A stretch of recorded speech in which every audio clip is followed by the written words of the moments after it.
स्त्रियां अचानक रो पड़ती हैं। वे गुस्से में, रूठने पर, दुख में या भावुकता में रो लेती हैं। लेकिन पुरुष कभी रूठकर या गुस्से में नहीं रोते।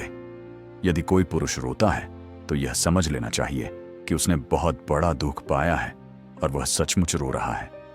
पुरुष आंसुओं का अभिनय नहीं कर सकता। उसके रोने का दृश्य भयावह होता है और उसके आंसुओं का कारण भी बहुत गहरा होता है।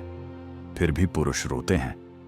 चार दीवारी के भीतर बार बार इंटरव्यू बोर्ड में असफल होकर, प्रमाण पत्र की ओर उदास निगाहों से देखते हुए, परिवार की जरूरतों के बोझ तले दबकर, माँ बाप की इच्छाएं पूरी न कर पाने की बेबसी में, या फिर प्रेमिका को खो देने के दर्द में।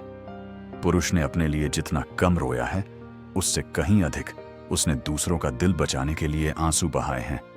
कभी परिवार के लिए, कभी माँ बाप के लिए, कभी बेटे बेटियों के लिए, तो कभी प्रेमिका की इच्छाएं पूरी करने के लिए।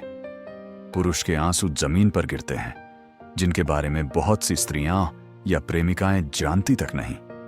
इतिहास गवाह है कि जब किसी स्त्री ने जानबूझकर पुरुष के आंसुओं का कारण बनाया, तब उस स्त्री का जीवन कभी भी सुखी नहीं हो पाया।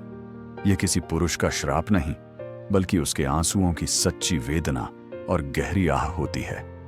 स्त्रियां जीवन में पिता या पति के सहारे जीती हैं, और यदि उसी स्त्री के लिए किसी पुरुष को आंसू बहाने पड़े, तो यह उस स्त्री के लिए भी अशुभ साबित होता है।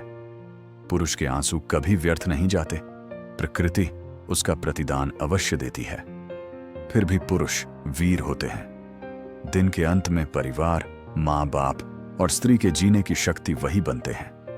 जिस स्त्री ने किसी पुरुष को रुलाकर स्वयं बड़ा बनने की कोशिश की है, उसका जीवन हमेशा टूटते बिखरते गुजरा है।